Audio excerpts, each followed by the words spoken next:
Scholars agree on one thing. Eid al-Adha holds the single highest reward 24-hour window in the entire Islamic year. Not Ramadan nights, not Laylatul Qadr, not any other day. This one day, yet most Muslims spend it eating, scrolling, and waiting, unknowingly letting the window close. Every hour of this day carries a specific deed, and every deed has a specific weight. Miss the Fajr congregation. Skip the takbeerats, delay the sacrifice, and the reward ranking drops fast. This isn't random. The order you do things on Eid day is not random. It's deliberate, strategic, and most people get it completely backwards. They start with what feels good. They end with what matters most.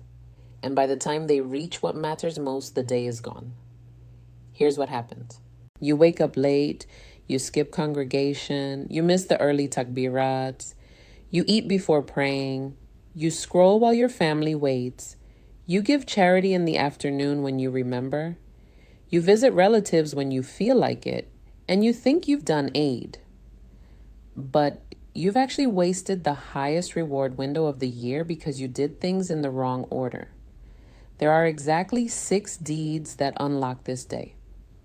6 specific acts, and they are ranked not by difficulty, by reward, by how much they actually matter.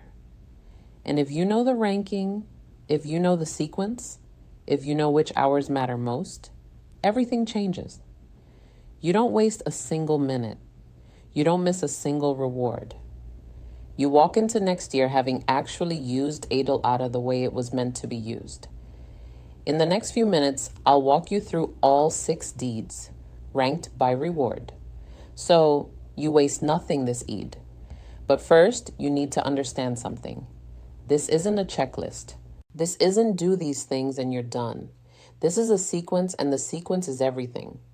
Miss the first deed, the rest lose their power. Start with the wrong deed, everything else becomes weaker.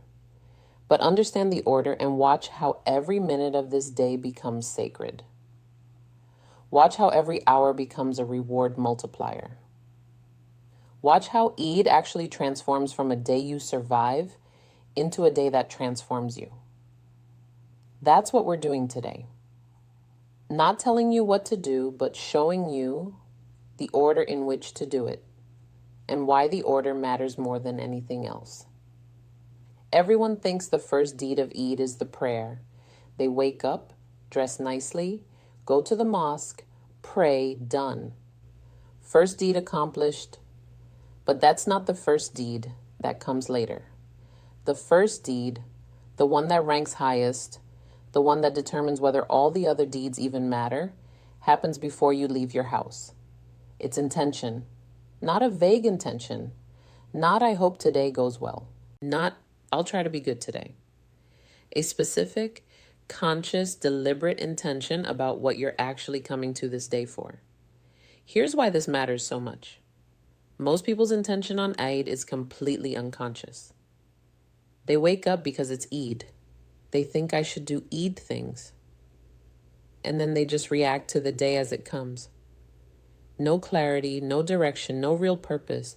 So when they sit in Eid prayer, they're not praying for anything specific. When they give charity, they're not giving for anything specific. When they interact with family, they're not there for anything specific. They're just doing what people do on Eid. And doing things without intention is like planting seeds without knowing what you want to grow. You might get something, but you might get nothing. The difference between someone who wasted Eid and someone whose Eid transformed them isn't the deeds they did.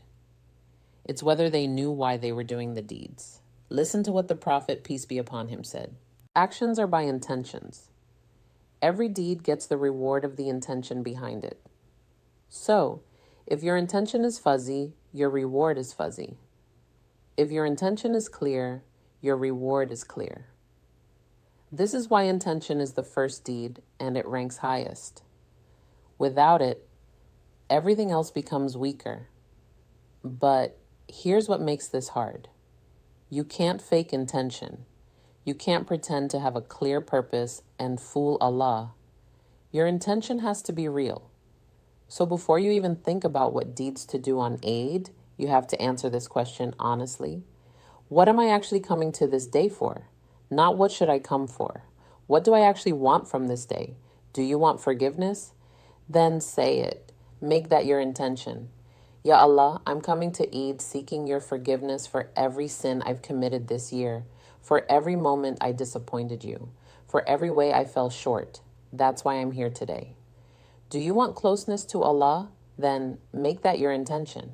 Ya Allah, on this day I want to feel close to you. I want my heart to soften. I want to remember why I worship you. That's my intention for today. Do want protection for your family? Make that your intention. Ya Allah, I'm asking you on this day to protect my family, to guide my children, to keep us united, to make us people who please you. That's what I'm seeking today. Do you want peace? Do you want clarity? Do you want to be freed from anxiety? Name it. Make it your intention, because here's what happens when you do. Every single deed you do that day becomes connected to that intention. You're not just praying, you're praying for something. You're not just giving, you're giving for something. You're not just gathering with family, you're gathering for something, and everything becomes heavier, deeper, more meaningful. The reward multiplies. But if you start Eid without clarity about why you're there, you can do everything right and still walk away empty because you spent the day going through motions instead of pursuing a purpose. This is why intention is the first deed. Not because it's the easiest, because it's the foundation. It's the thing that makes everything else matter, and most people skip it completely. They jump straight to prayer, and that's why their Eid feels empty. Even when they do all the other deeds, something is missing. That something is intention. So before Eid arrives, sit down. Spend 5 minutes in silence. Ask yourself what you actually want from this day, not what you think you should want. What do you genuinely need from Allah right now? Write it down. Say it out loud. My intention for Eid al-Adha 2026 is, and then fill in the blank with something real, something specific, something that makes your heart say, yes, that's what I need. Because the moment you know why you're there, everything shifts. The deeds that follow stop being obligations and become opportunities. And that's when Eid actually becomes the highest reward day of the year. Not because you're doing more, but because you're doing everything with clarity, with purpose, with a heart that knows exactly why it's there. That's the first deed. And it ranks highest because without it, the rest fall apart. Now that you have your intention, everything changes. Because now when you move, you're moving towards something. You're not just reacting to the day, you're pursuing your intention. And the second deed is what sets the momentum for everything that follows. The second deed is the early morning. Specifically, how you use the hours between Fajr and Eid prayer. Most people sleep through these hours. They set an alarm for Eid prayer time. Wake up at the last minute, rush to get ready, and arrive at the mosque just in time. But they've already wasted the highest reward hours of the day.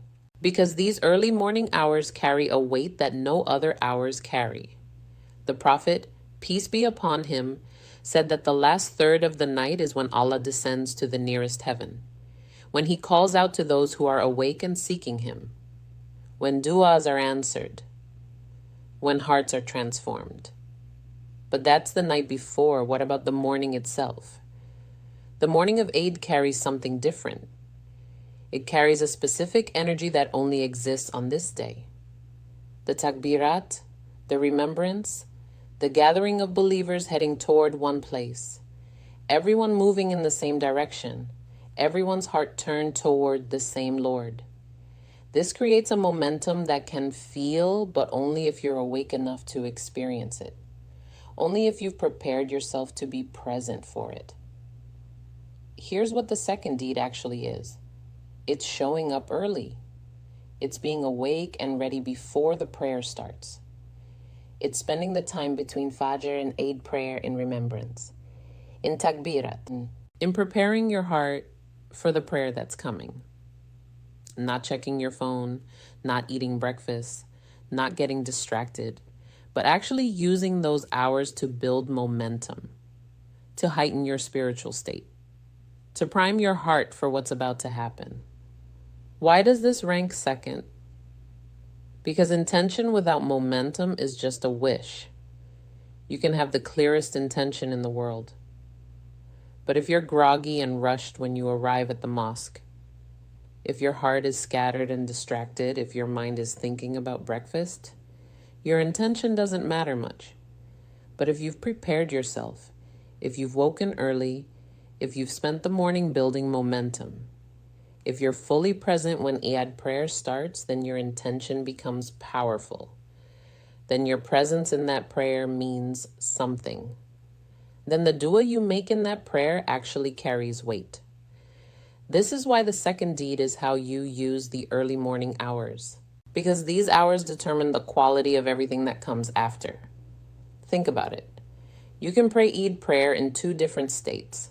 First state, you're rushed, groggy, distracted, just woke up, stomach thinking about food, mind thinking about what's next. Second state, you've been awake for hours.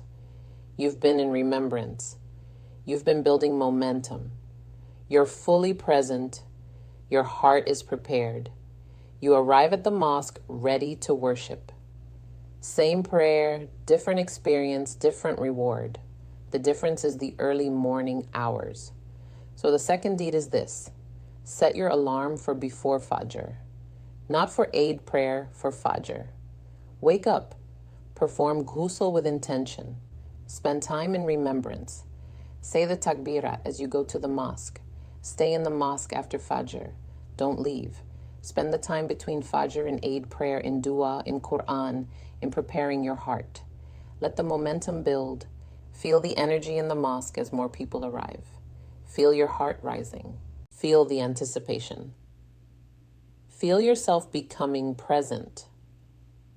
This is what the second deed is, and it ranks second because without it, your intention stays on paper. But with it, your intention comes alive. Most people underestimate the power of the early morning. They think they can oversleep and still have a meaningful Eid. They can't. The morning determines the day. How you start is how you'll finish. If you start rushed and distracted, you'll finish the same way. If you start present and awake, momentum carries you through. This is why some people leave Eid feeling transformed, and some leave feeling empty. Even though they both did the same rituals, the difference is often the early morning. One person rushed through it. One person honored it. One person treated those hours as sacred. One person treated them as something to survive. And you can feel the difference in how their day unfolds. So, the second deed is simple but demanding. It's waking up early. It's showing up before you have to. It's using the hours before prayer to prepare yourself. It's building momentum so that when you arrive at the prayer, you're ready. Your heart is ready. Your intention is alive. Your presence is real. And everything that follows becomes more powerful because of it. That's the second deed, and it ranks second because intention without momentum stays stuck. But intention plus early morning momentum becomes unstoppable. You have your intention. You have your momentum built from the early morning. Now you arrive at the mosque for Eid prayer. And here's where most people make a critical mistake. They think the prayer itself is the deed. They think showing up and standing in rows and going through the motions is what matters, but the prayer is just the container. The real deed happens inside the prayer, and most people miss it completely. The third deed is presence. Actual presence, not physical presence. Not just being there, but being there with your entire heart, with your entire mind, with your entire focus. You're standing in Eid prayer, thousands of people around you. all facing the same direction, all seeking the same Lord.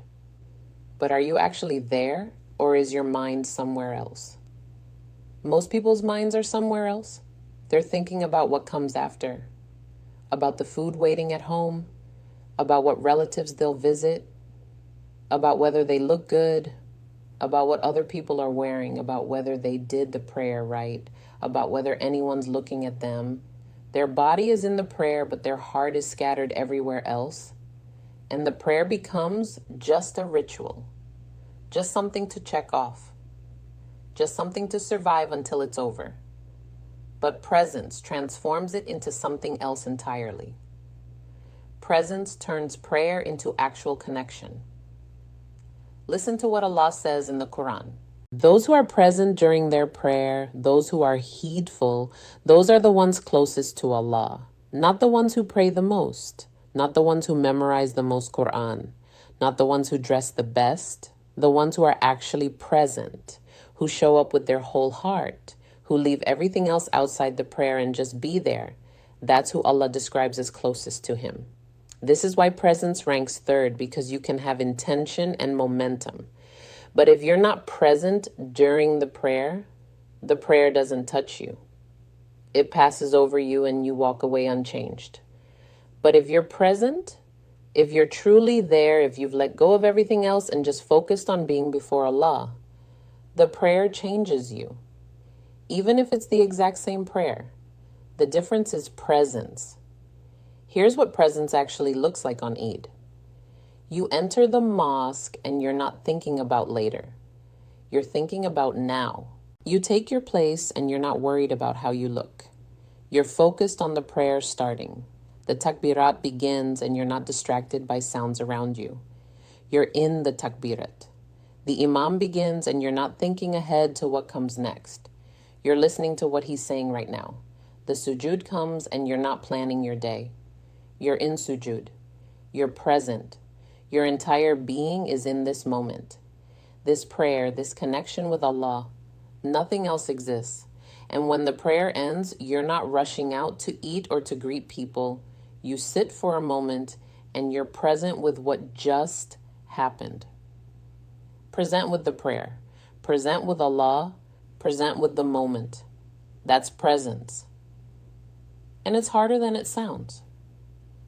Because your mind has been trained all year to jump around, to bounce between worries and distractions. To never sit still, never be fully somewhere, always planning the next thing. So when you try to be present in prayer, your mind fights you. Thoughts come up. Distractions pull at you. Your body feels restless. And you have to keep choosing presence over and over. Choosing to come back to the moment. Choosing to come back to the prayer. Choosing to come back to Allah. That's presence. And it's an act of worship. Actually, it might be the most powerful act of worship. Because worship without presence is just sound and movement. But worship with presence is actually connection. Here's something most people don't realize. When you're not present in prayer, you're actually hurting yourself. You're missing the moment when your du'as are most likely to be answered. You're missing the moment when your heart is closest to transformation. You're missing the moment when Allah is listening most intently. And you're replacing it with thoughts about food or what comes next. That's not just wasting time. That's actively rejecting the gift being offered to you. So the third deed is this. When you enter Eid prayer, leave everything outside. Your phone, your plans, your worries, your thoughts about later. Leave them all outside and bring only yourself, only your heart, only your intention to be present. When your mind wanders, bring it back. When thoughts come, let them pass and come back to the prayer. When distractions appear, ignore them and come back to Allah. This is presence. This is the third deed. And it ranks third because you can have intention and momentum. But if you're not present, nothing touches you. But the moment you're fully present, even for just a few minutes of the prayer, something shifts. Your heart opens. Your awareness changes. You feel Allah's closeness. And you know this prayer was different. This wasn't just a ritual, this was connection.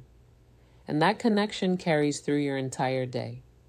It sets the tone. It keeps you grounded. It reminds you why you're celebrating. That's what presence does. That's why it ranks third. Intention without momentum is stuck. Momentum without presence is just activity.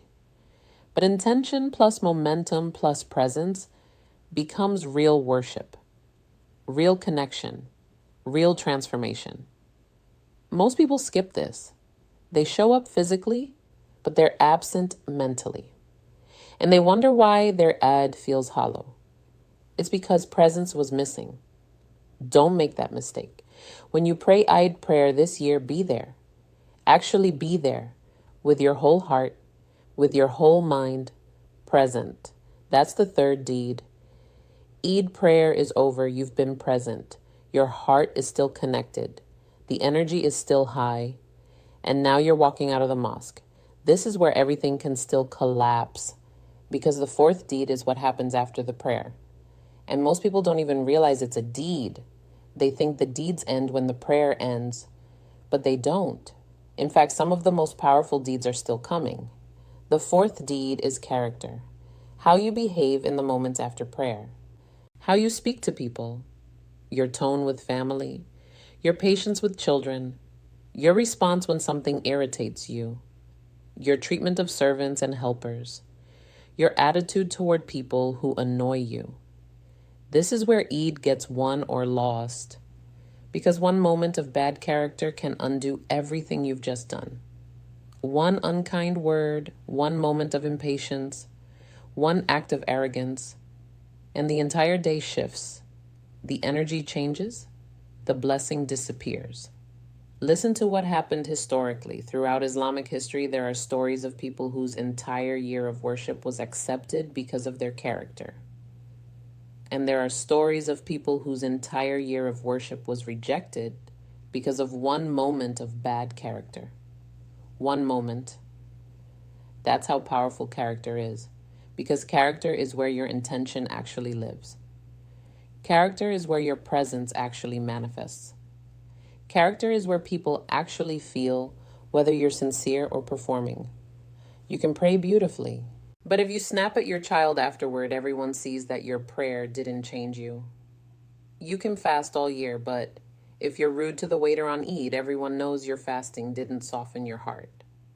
You can give charity, but if you do it with arrogance, if you make people feel small, if you remind them of their need, the charity becomes poison. Character is the test, the true test, because anyone can do the rituals, but not everyone can maintain good character while doing them. Not everyone can stay kind when they're hungry.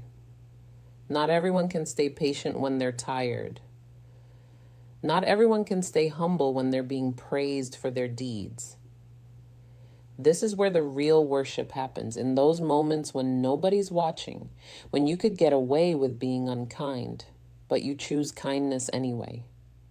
When you could respond with anger, but you choose patience instead. When you could show off, but you choose humility instead. That's character. That's the fourth deed. And it ranks fourth because everything before it leads to this. Your intention prepares you. Your early morning builds momentum. Your presence in prayer opens your heart. And now you have to actually live it.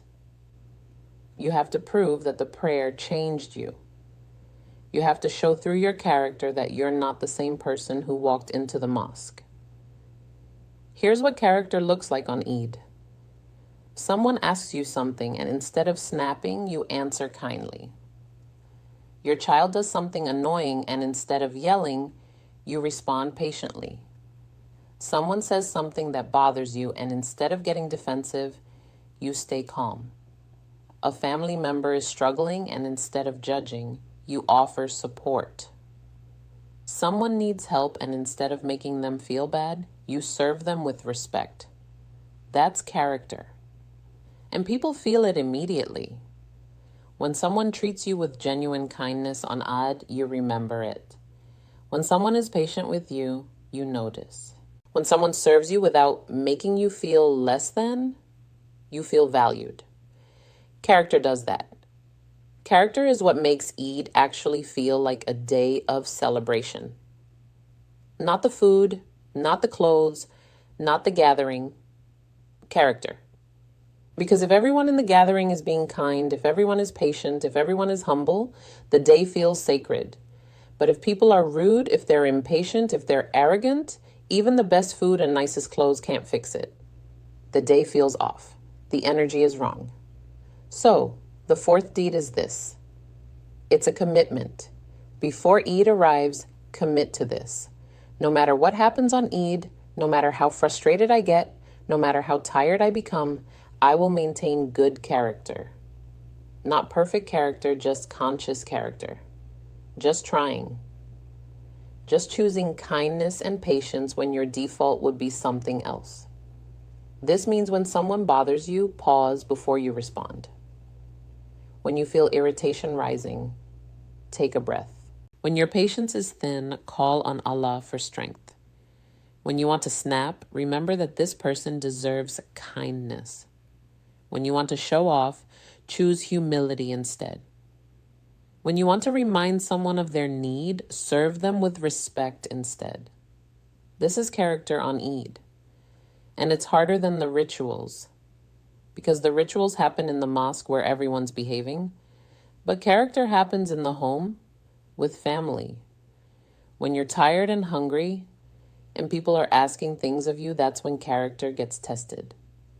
And that's when it matters most.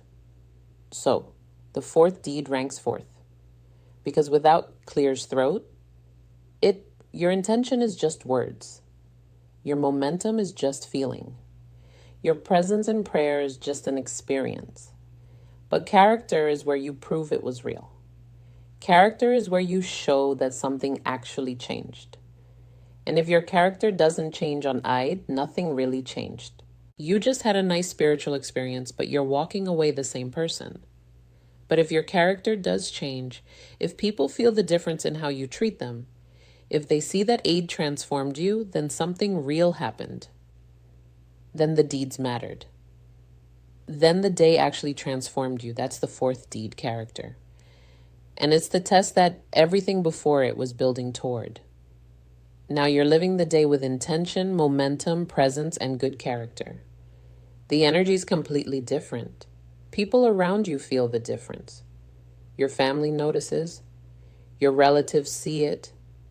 Even strangers sense something is different about how you're moving through this day. And now comes the fifth deed, the deed that takes everything you've built internally and makes it visible externally. The fifth deed is generosity. Not just giving, but a specific kind of giving. Giving that flows from the heart you've just spent the morning preparing. Giving that comes from the character you've been maintaining.